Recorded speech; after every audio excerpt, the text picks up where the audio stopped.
Okay, good afternoon, everybody, and welcome to this webinar. In this webinar, we're going to be talking about how to maintain a positive work-life balance and also prioritise your mental health during COVID-19. We're just waiting for a few more people to jump into the session. So whilst we're waiting, if you just find the chat box, which should be located at the bottom, and just let us know whereabouts you're connecting from today.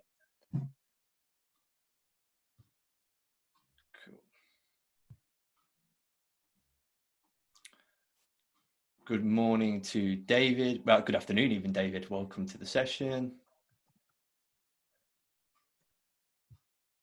Morning.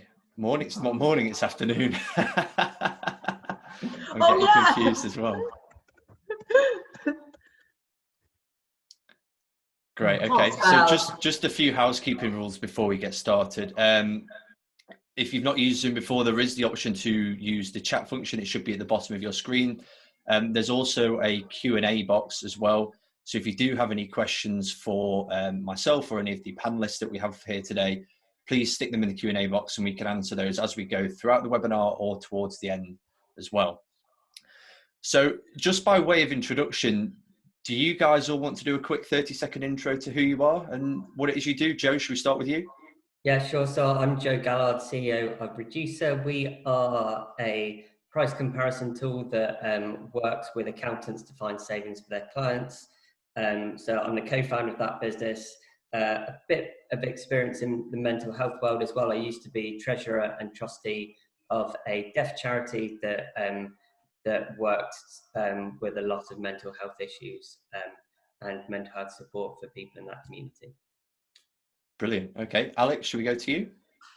Yes, hi, I'm Alexandra. I'm the founder of Speaking Ambition and I help accountants with their speaking and communication skills. So a lot of that has to do with also emotional intelligence and how to lead and manage teams as well, because that's how we do it, is communication. But I also do have a practice as well. I'm the founder of Blue Arrow Accounting.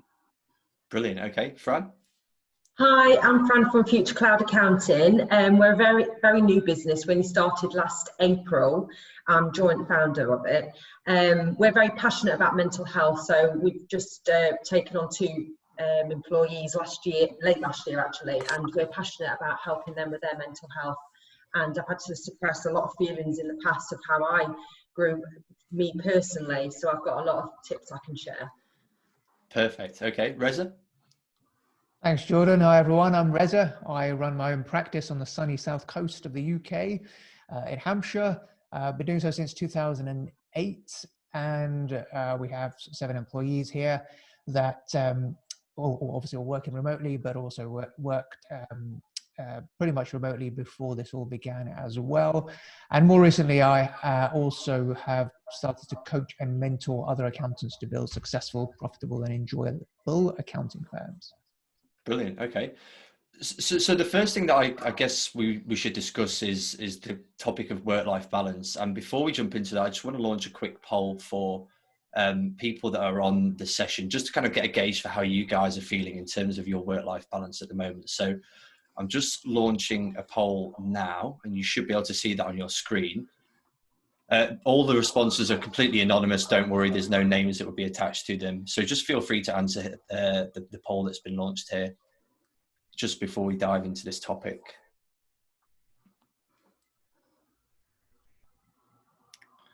Just give you 10 more seconds to select an answer there.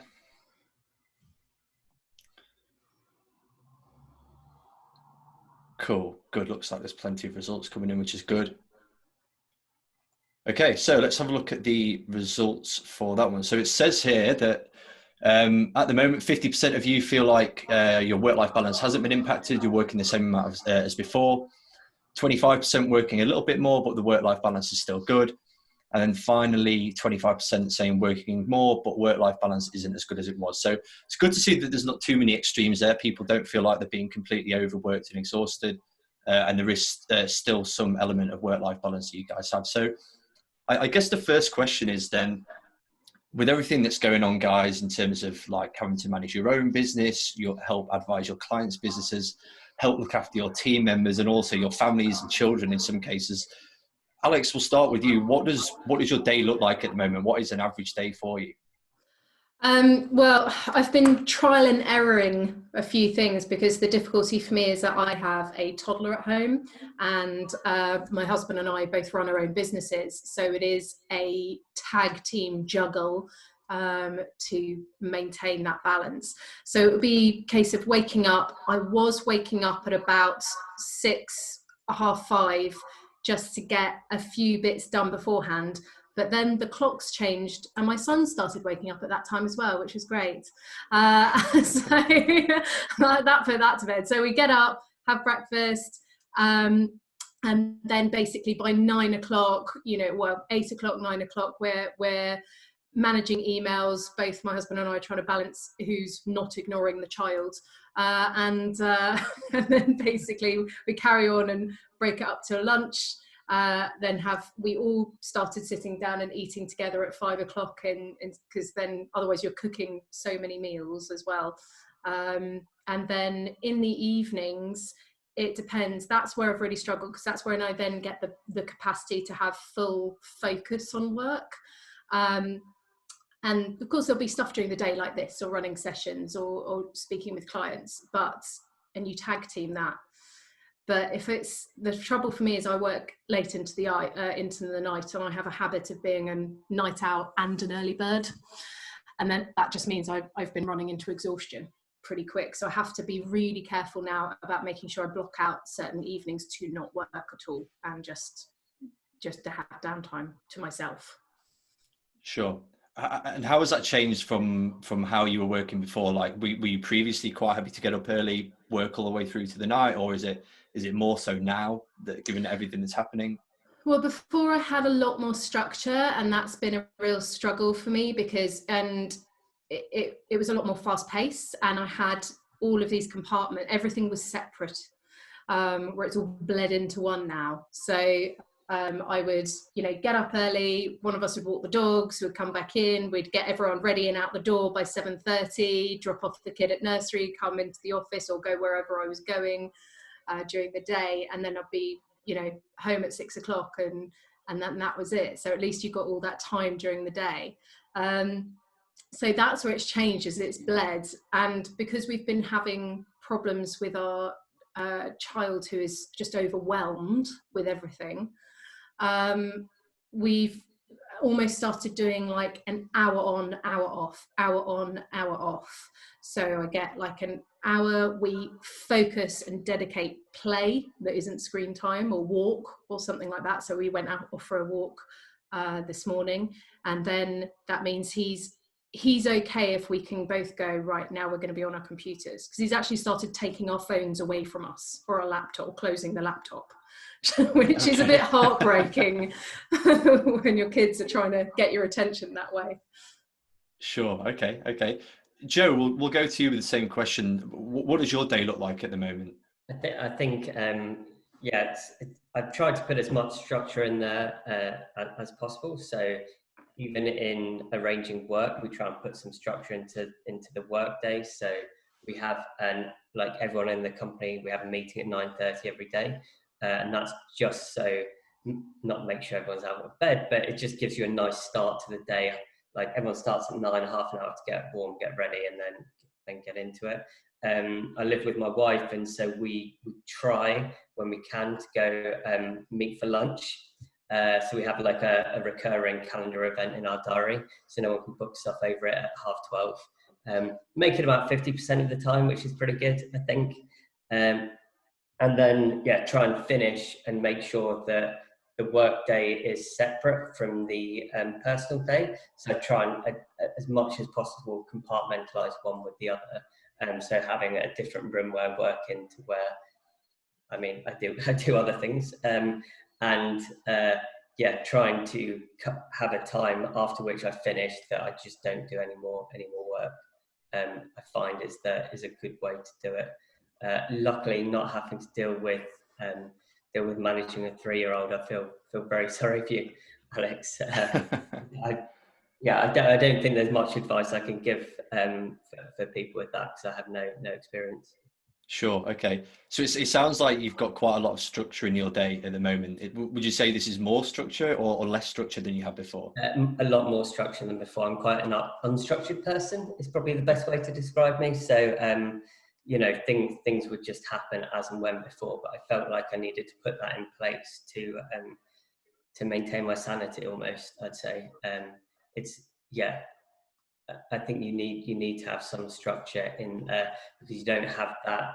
Before, I had the geographical difference of commuting into work, going into work, getting into the office, and that was the sort of on time, and then there was the off time, the relaxation time afterwards.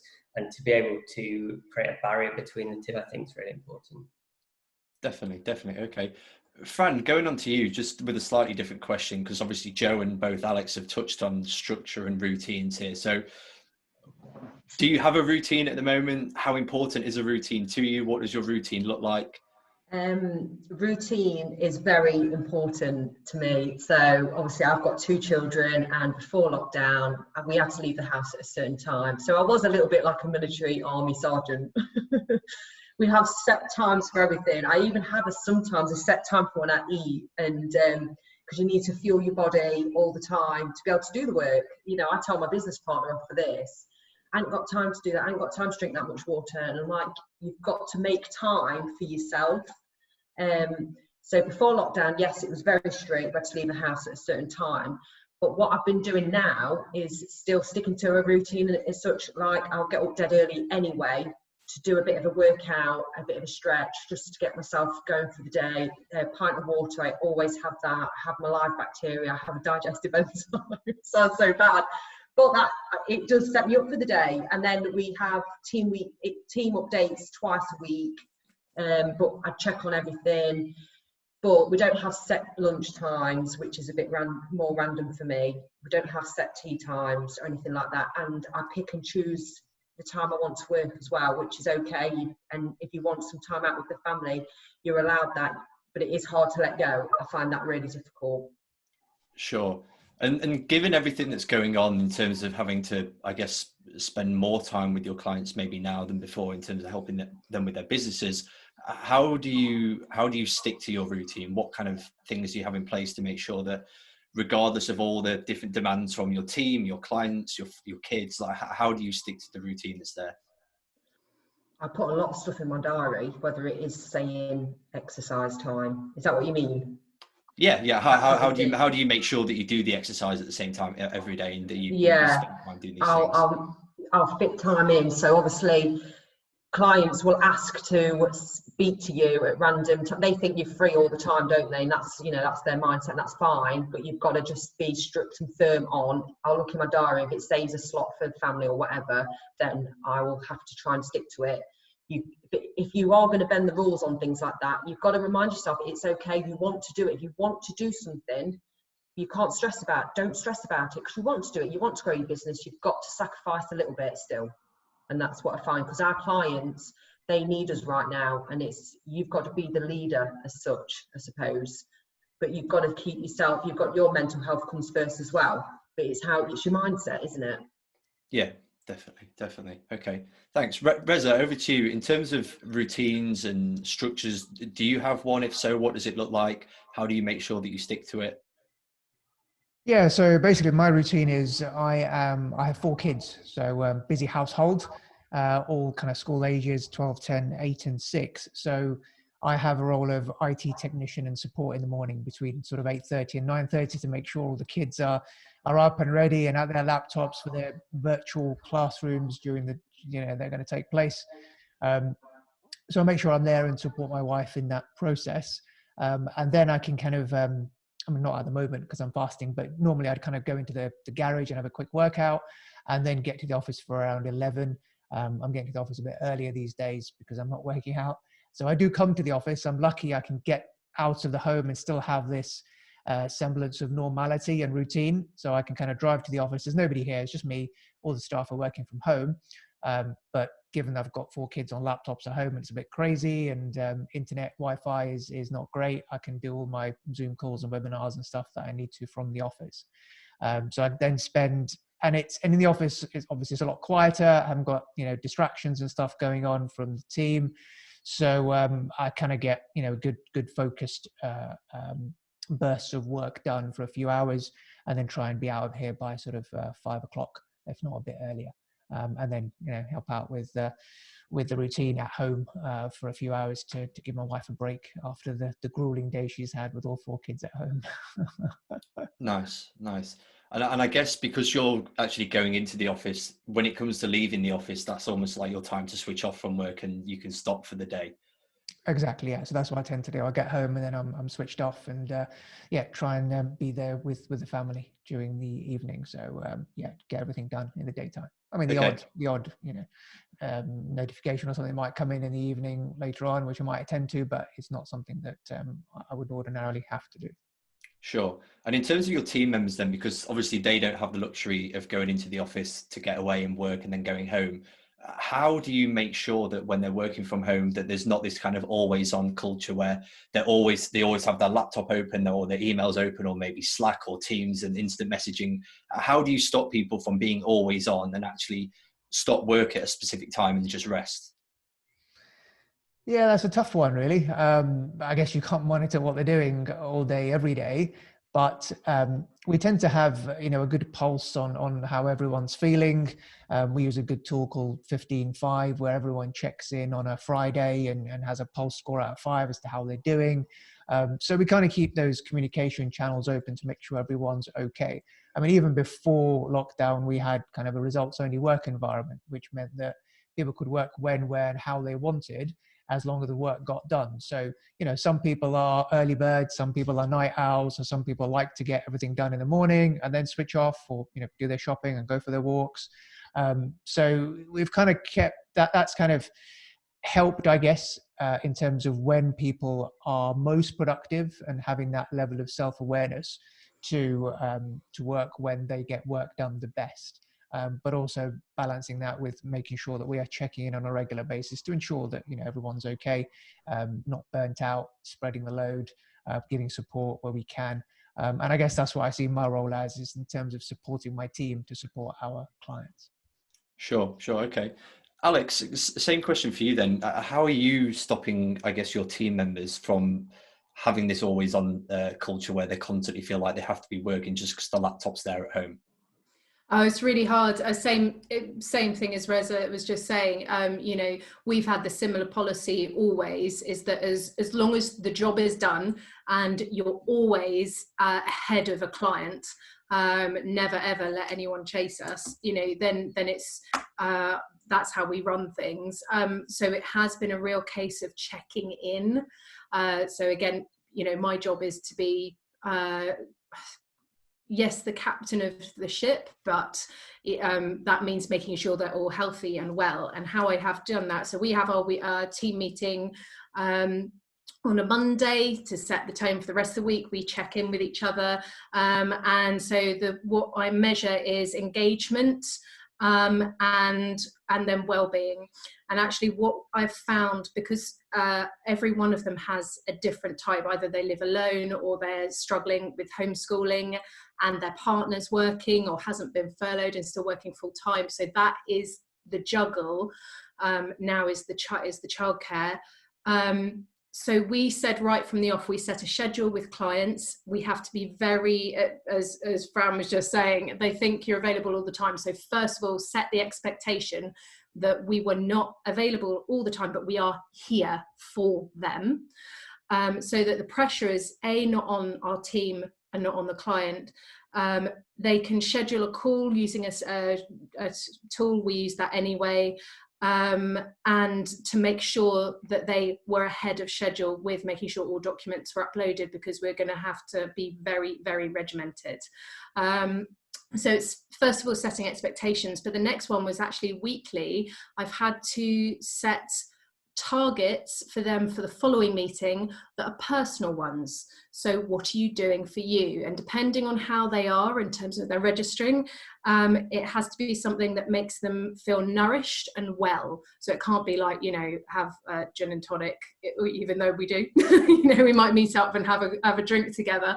But it has to be something that makes you feel good and isn't about anyone else, not about the kids, not about your partner, not about, clients. has to be something for you that makes you feel good. So one of our team members had she apparently bought an oak shelf about a year ago, and she's kind of, you're locked in 4 walls in your home all the time, and you can see all the stuff you haven't got around to, but then you're working.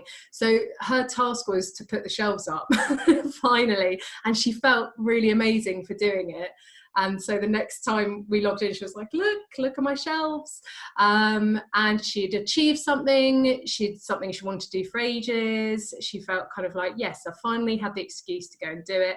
And it was just that sense of, it was something for me that made me feel like I accomplished something and was in control. So every week we set those kind of goals for the team to make sure, and just sending them when they are feeling down, making sure I have an open door policy, they can talk to me, and like I sent them a present, like if they're feeling bad, I send them a little bottle of Prosecco or some chocolates or something like that, just to give them a smile when they've been feeling low. Nice. Okay, you mentioned that you're measuring engagement, I think you said, on a weekly basis. How are you doing that? So much like Reza was saying about, a check-in point, so kind of out of 10 measurements, how are you feeling? So how engaged are you with your work? And then, how are you on a scale of 0 to 10 right now? Okay. Kind of thing. And do you use an app for that, or is it just on Google Sheets or something? No, we just talk to each other. Okay. I know, crazy. Keep it simple. No, well, I do want to progress to an app, because of course some people feel like they might hold back, but we do try and have a policy of saying, just like having that, right, how are you right now, let's be open and honest, because then if you're not okay, it's a bit like when you have traffic light conversations. So I don't know if you know that one, but traffic light conversation is, especially if you know someone in your team who maybe either struggles with mental health or is struggling with something personally, you can say, okay, before we start this conversation, can you just give me a rating on how you're doing? And green is, yeah, I'm good, I'm feeling good, I'm great. Red is clearly like, do you know what, it's been a crapper of a day, and I'm not in a good place. And then, of course, amber is, I'm okay. The reason being is that the outcome of a conversation will change depending on someone's starting point. So if someone's already, those mornings when you kind of like, you've missed your train and you spilt your coffee over you and you're just like, everything's going wrong. You're always going to have a worse outcome on a conversation or any type of meeting from then on in, because you're in a bad mindset. But if you know that about the other person, then you can manage it. Nice. And I guess that's something you could use with your clients as well as your team members. Yeah, absolutely. Yeah. Okay. Yeah. So it's just checking in with the team, the clients as well. Actually, literally all we're saying is, how are you? Yeah. Simple. I like it. Joe, over to you. I guess similar question. You're busy, and you mentioned at the start of the call before we went live that you're actually in the process of hiring a few team members. So it sounds like you're growing the team there. What are you doing to make sure that there's not this always on culture and that people do still have some work-life balance whilst working from home? I think similar to a few of the points already made, we really promote a healthy work-life balance, and we do that in a number of ways. We ask people to share things that they've done for themselves. Quite often, I think the main thing we try and do is take leadership and then set a good example for the rest of the team. So we're not sending, like, if I've got emails to send out that I want to send out at 8 o'clock, I'll send them out the next morning. So they're not seeing those expected to respond. Similarly, I don't call anyone before 9 or after 5:30, or Slack them or anything like that. So we set that leadership, we set that tone, and I ask anyone senior in the company to do similarly. Because I don't think it's necessarily a problem that people are working hard, or at the moment we've got a real opportunity, accountants especially, but us as well to a small extent, to help some of these small businesses. And people are often working hard out of that hope that they can help someone, that they can help find applicability for a scheme, or find them like some savings. And you know, I don't think we want to discourage that, but we want to make sure that it's structured and that it's not harming or impacting their own personal life, and it's not harming their mental health. And it's a really hard balance to take as well. So my co-founder works far too hard. That's just his, like, he works at weekends, he works evenings. And I've been working with him for a couple of years, known him for about 10 years. And I don't know, like, I feel like that's actually quite good for his mental health. He's good, like, it's good for him to have a purpose, to have a need, to have a goal, to feel needed, and to be doing something that he thinks is worthwhile. So I started off trying to tell him to work less, and now I sort of let him go at it. I'm sure maybe that's not the right thing to do, and it'd be great if anyone else had any advice on what to do with our too hard-working co-founder. But yeah, that's the approach I've taken so far. Nice. I think it actually brings up an interesting question, which is around what does work-life balance actually mean for you? Because it can be so different for so many people. Like for me, working just 9 to 5, I almost prefer to work longer than that. I quite like getting up early, and I quite like working late, whereas other people, it's too much for them. So I guess just quick fire round for each of you. What does work-life balance mean for you? Fran, we'll start with you. I think it means being happy. I like working a lot. I like checking in on the weekends. I like doing a tax return sometimes on a Sunday. I want to be ahead of the game all the time. And obviously I've only been in business a year. I'm still excited about it. It might change because someone said to me, oh, you won't want to work like that 3 years down the line. But yeah, you do. If you want to success, well, to me, success is being happy and managing your own diary, which I'm doing. The kids are happy. I need to do all this process so they're well looked after when they're older. So in order to do those things, I'm happy working more than the 9 to 5, or sometimes I'll have like an afternoon off, but I'll make up for it maybe in the evening or in a weekend. I don't like the 9 till 5 strict time. But your partner Joe, if he's happy, then unless he's doing it and he's running himself to the ground and feels he has to for insecurity reasons or whatever, which I very much doubt, then there's trouble there. But I don't think there's any problem with it. Yeah, definitely. Reza, what does work-life balance mean for you? Yeah, I think a similar sort of thing to Fran, being happy and being able to do the things that are important to you. So, if family is important, spending time with family is important, spending time with the other half is important, spending time on you is important, on making sure you're getting out and doing the things that you want to do. So at the moment, clearly, you can't do very much, but looking after yourself and keeping healthy and keeping fit, whether that be going to the gym or treating yourself to a spa day or playing golf or whatever that may be, if these things are important to you, then they should take a place in your calendar like Fran does. And that's kind of the same strategy that I use, that the important things, including those things that I've just mentioned, should be in your calendar, because it's very easy for us to say yes, because we're so we always want to please, we want to please our clients, we want to add lots of value, and we struggle to say no. But we have to say no, because if we're saying yes to everything, we're actually saying no to other things. So if we're always saying yes to those meetings from our staff and to handle those client queries and to do that extra thing the client asks us to do, we're saying no to spending more time with our family, to doing the things that we want to do for ourselves. So, it's important to have everything in perspective. And if you can do what's important to you and still get everything you want to get done, then that's kind of the best situation to be in. Definitely. I can see somebody in the chat box agreeing wholeheartedly with what you've said there. Alex, quick from you. What does work-life balance mean for you? We're so in tune, I think, the whole group. I think it's working the way that's natural to you. I don't think I was ever designed for a 9 to 5. And I will be up at night because I'm obsessing about something. So I'm so excited about work, or I'll wake up at 2 a.m. because I'm so excited about this new idea I've had. And that can drive people a bit nuts. So I do have to balance it out with giving time, for my family. So I think it is a case of, it is about being productive on my time that works for me. Because I've never seen, even when I was working in a corporate structure, I was working globally, so I'd have to have late night calls or early morning calls. So I never really had that like full on just 9 to 5, go home. And for me to be able to go, I'm going to have fun in the morning, or I'm going to do something class on a Friday, great, that suits me down to the ground, and my family get a bit of me, and then I can, you know, read until 2 a.m. if I want to.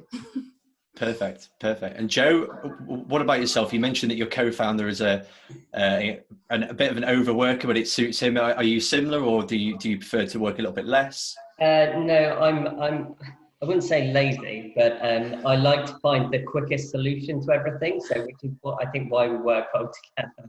So I'm always looking for faster ways to do things. But my answer is very similar to everyone else's on work-life balance. It's finding asking yourself what the life you want to lead is and how work fits into that, and then making sure that you carve out time for each bit. And I think it's often hard to define work-life balance, but it's really easy to see when it's not there. So I started my career at Deloitte, for example, and did 3 years there. And we were working like till 10 p.m. every evening, like waiting for work, just sat there because we were told to by our managers. So like I knew that wasn't work-life balance. And it's really clear, like when you're working when you shouldn't be, when you're not fully motivated at work, when you're not really getting through work, you don't actually have anything to do, and you're just passing time. That definitely isn't work-life balance. Similarly, if you've got too much work to fit in, it's really easy to see when you're not hitting it. Definitely. Okay. I want to transition slightly from work-life balance now into, I guess, the other topic here, which is very closely linked to work-life balance, which is mental health. But before we do so, I just want to launch a quick poll to the people on the session, just to get a feel for, I guess, how your mental health is right now. Again, it's completely anonymous. Don't worry about your name being attached to any answers here. But it's just to take a quick pulse score on how everybody's feeling, and see if it compares, I guess, with how we're all feeling in terms of the panelists that are here today. Just give you 10 seconds to answer that. I can see that we've had 1 or 2 questions come in for the Q&A box as well. We will answer those at the end of the session. Don't worry, we won't forget about them. Okay, 5 more seconds. Just 2 more people to vote. 1 second, 10 seconds. Cool, end polling. So sharing the results. So how has COVID-19 and working in lockdown affected your mental health? 22% say it hasn't, just as positive as before.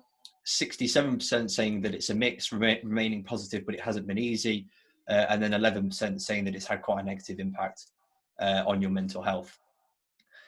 Cool. Okay. Thank you very much for sharing those with us. So I guess the first question is, as accountants, and I know, Joe, you're not an accountant, but I guess there's still some applicability here. There's a tendency to be a people pleaser. You know, you want to look after your clients, you want what's best for them and their businesses, and that can mean that you take on, I guess, their problems sometimes, or at least you feel like you might be taking on their problems and anxieties, and that compounded with your own anxieties and your team members' anxieties and your family members can be quite a hard thing to balance. So, Fran, what kinds of things are you doing to prioritize your own mental health during this time? It's obviously exercise. So I like to get up early and get some exercise done. That really does help. Like last night, I'm not going to lie, it was a difficult conversation with a client. The whole 0 was completely wrong. She'd gone off the wrong track and I was really stressed. So I had to go out for a walk, and it really helped. Just take yourself away for a little bit. Obviously exercise, and also have a laugh. You're still allowed to laugh. So when this all happened, I was posting a lot on LinkedIn, personal stuff before, and when this all happened, I thought, oh God, I don't ever dare make a joke here. Should I do it? Should I not?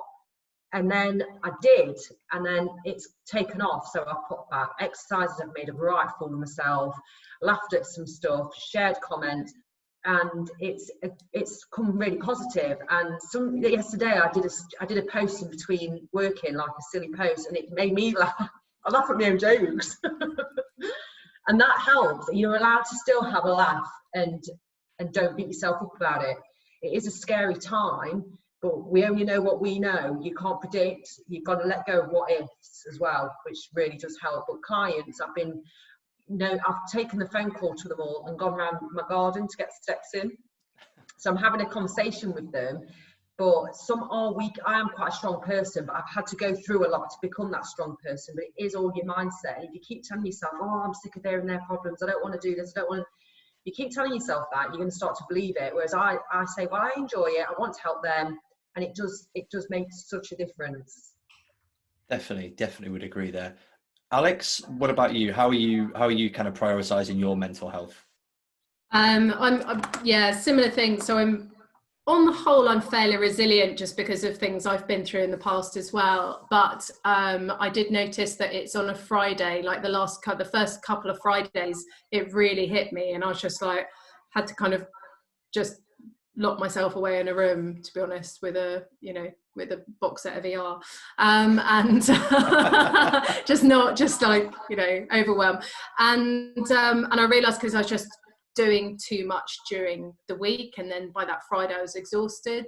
So for me, I did things like only checking in with a relevant government announcements, not watching the news. I actually as I go on Facebook and you're chatting to people and use it for work and things like that, I actually found I made the decision to unfollow people that were putting posts up that were affecting me. So I was just thinking, if it's not constructive in some way, I kind of need to block it out for right now, because I have to prioritize me to be able to keep going for everyone else. Because I think the main thing is, you have to put your oxygen mask on first before you can help other people. Yeah. So if you don't look after yourself, and this is something for you, Joe, for your colleague, the only risk is burning out. And that happened to me, I think, a couple of times, where suddenly I was just like, I've not gotten enough sleep, I've not got enough exercise, I haven't had any I haven't gone out and just cleared my brain of not being mum or boss or teaching or training or coaching people, and or being a wife, and I just need to do something for me right now, and actually just turning off devices, just having some music on, reading an actual book with paper, just something like that, going for a walk. Definitely. Nice. All good suggestions. Joe, over to you. I guess looking at it as well from not just your mental health, but also your team's mental health. How are you making sure that all of those guys are okay during this time? So I guess going back to Alex's point on my co-founder Stu, yeah, we do talk about it, and I think with he said on one of the we try and talk about it on group chats, and we and as a team we try and show vulnerability as well. So Stu, for example, talked about at one point how he knows that he needs to do his exercise and he needs to get out of the house, because if he doesn't, then he just builds himself up a problem in 2 or 3 days in the future. And you need to do that preemptive work, to preemptive stuff while you're still feeling bright, before you still before it hits you and you have a bad turn. I think the other thing that I think is worth saying is that actually it's a perfectly normal thing to feel sad, and in the environment we're in the things that are going on in the world, that's a perfectly rational response.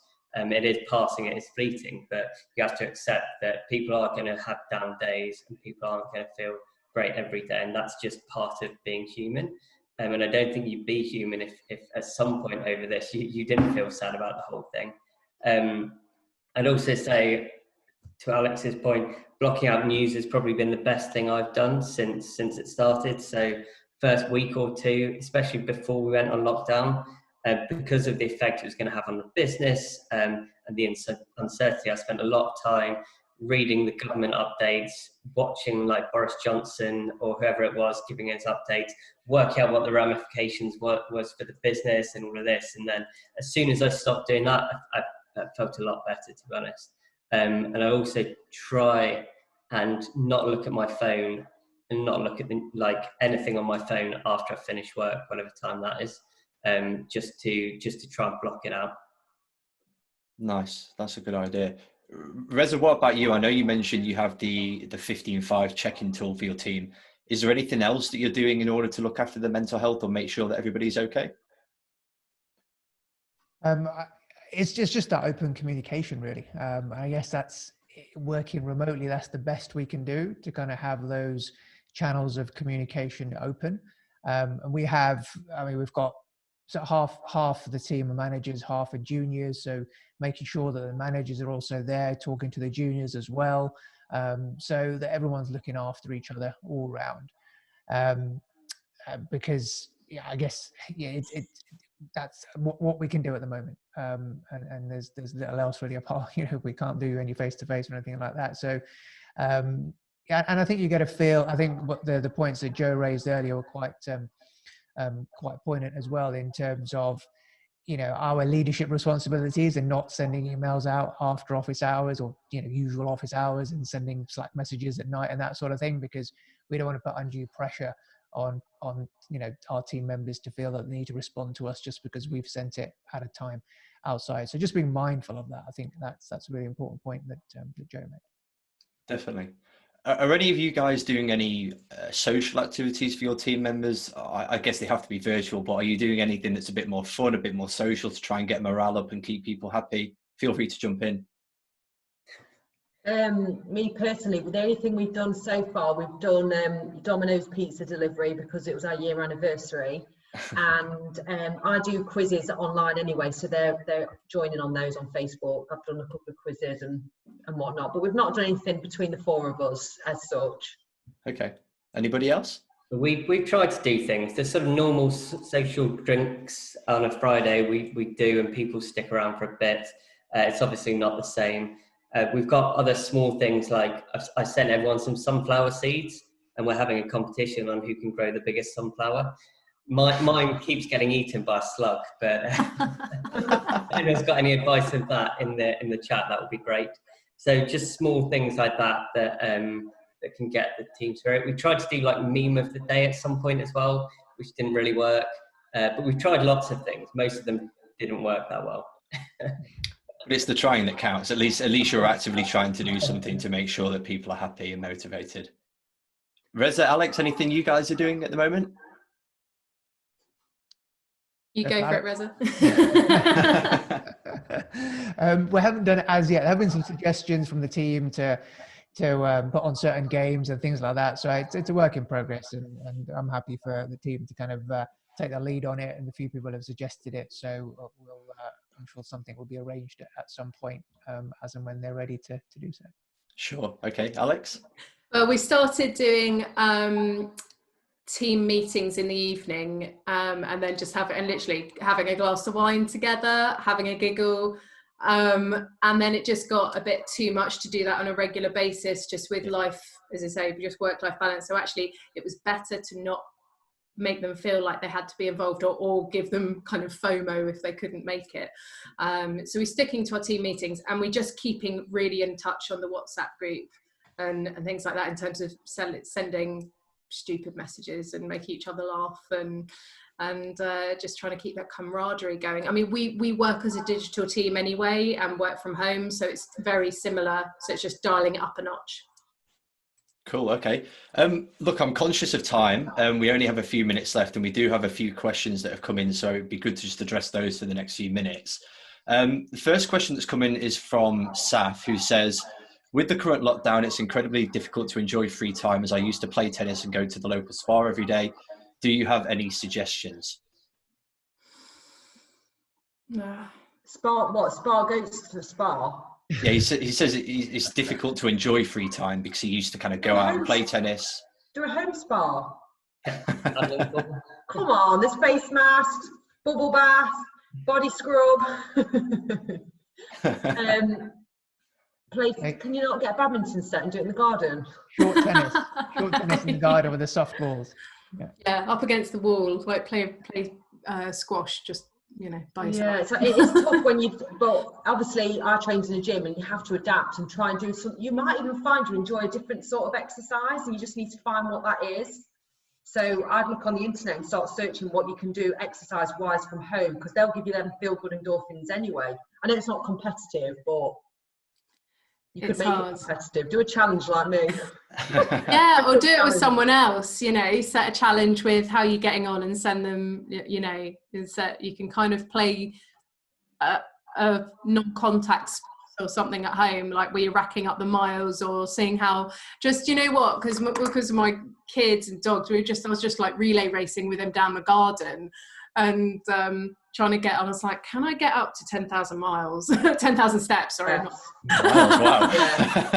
A really long garden now, but just in the garden, you know, how far can I go? And actually my step count's been bigger. Or things that we've done to try and make it, as you said, going out is difficult, and you end up being really quite bored of the same thing all the time. So I mean, we're really lucky. We have a spare room where we have a rowing machine, and one of those things where my husband's racing bike is on, connected to some sort of machine where it makes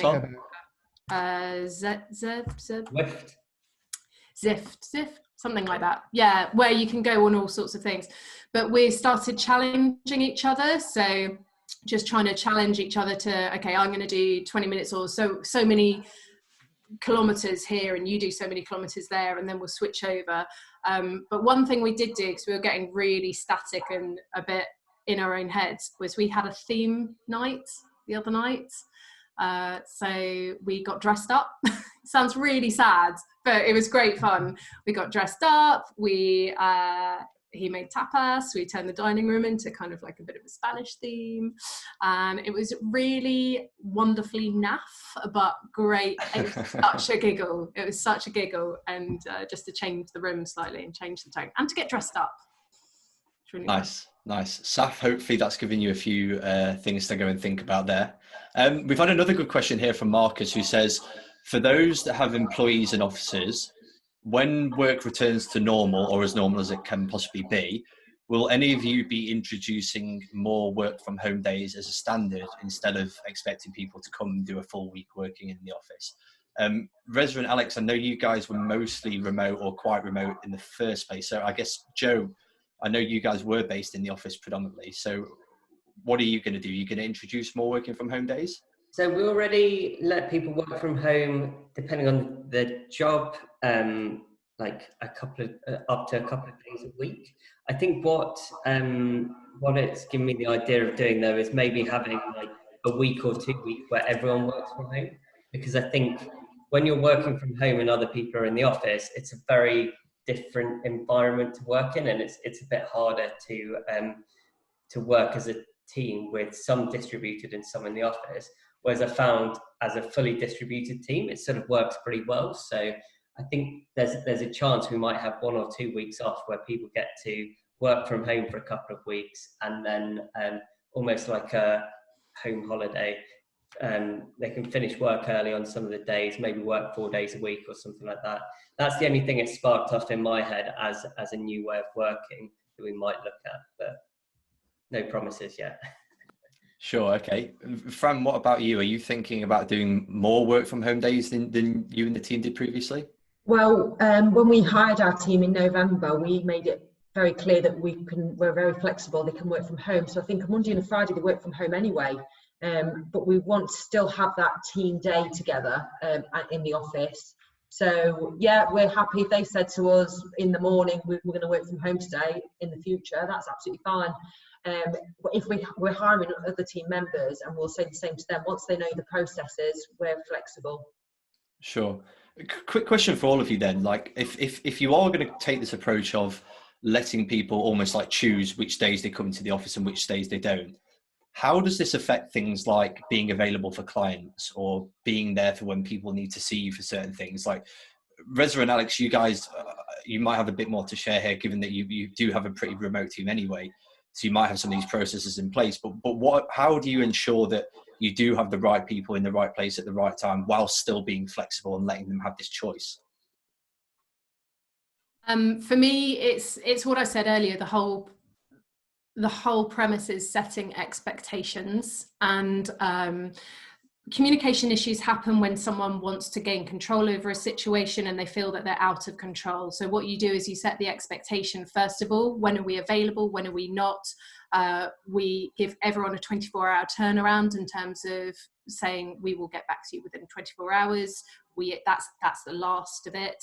And if not, making sure that we, and much like you, not out of hours, so we do schedule emails to go out like the next morning or something like that. But it is about just keep checking in, I think, is really the way. I've kind of lost my train of thought now. I was thinking, where did I just go with that? But yeah, with a virtual team, scheduling, so making sure, again, setting the expectation, so we always let clients know when we're available. We always set the meetings ahead of time. They have access to our calendars, so they can, like, we use Calendly, so they can set a meeting that way. But it's just that's they know that's how we work, and that's how they know that they can get hold of us. So it is about just managing expectation levels and making sure they feel that they can access us and that they are heard. Sure. Okay, great. Reza, what about you? Yeah, a similar sort of thing, really. It's all about managing expectations. And we use Calendly as well. And I've got the team to use Calendly too now to ensure that, I mean, we were predominantly office-based. So even though I introduced the results-only work environment, most people will still come to the office most of the time. And I think what this has done is actually help, because you know, the concept of the 9 to 5 and the kind of the bums on seats, that culture is so ingrained in our working practices that it's hard for some people to get around the fact that we can work when, where, and how we want. So even though me from the top said, you do what you like, I'm only concerned about the results, team members amongst each other still have these notions and judgments of time that they were still making on other people. And I think this pandemic, and this probably answers the next question, is a silver lining in all of that, that employers will realize that actually work can get done when you can't see your people with bums on seats. And I think it will accelerate more employers to move towards this results-only work environment, where it doesn't matter if people are in the office 9 to 5. Work can still get done. And this 9 to 5 is so outdated. You know, it's the industrial age when we used to have to work in factories because we produce stuff, so we had to be in a place of work at that during those hours for work to get done. But in the digital age, it's no longer relevant. So as long as we're clear about what needs to be done and by when, and our employees know that, then they'll feel much better because they're in control of their time. They can manage all their demands, their work, life, home demands around, you know, the time that they have. And all that should matter is results. So yeah, hopefully that kind of answers it in a roundabout way.